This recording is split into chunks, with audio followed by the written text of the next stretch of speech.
को मुसलमानों के हुकूक की हिफाजत करने वाला बिल बताया जा रहा है,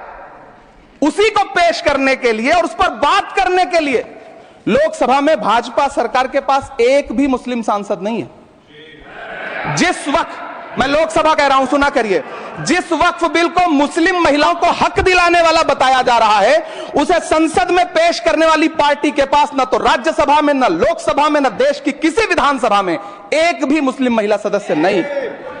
कल किरण रिजिजू जी कह रहे थे कि रेलवे की जमीनें देश की जमीनें हैं, डिफेंस की जमीनें देश की जमीनें हैं। हां मंत्री जी, हैं, बिल्कुल हैं।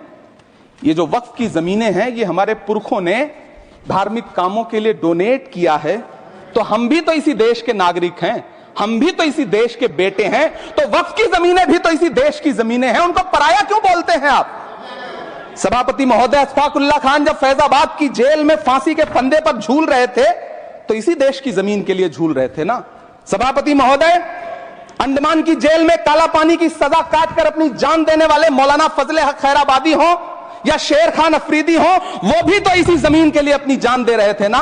सभापति महोदय, पाकिस्तान के खिलाफ लड़ते हुए अपनी जान देने वाले महावीर चक्र विजेता ब्रिगेडियर उस्मान हो या पाकिस्तान के पैटर्न टैंक उड़ाने वाला परमवीर चक्र विजेता वीर अब्दुल हमीद हो, वो भी तो इसी जमीन के लिए अपनी जान दे रहा था ना।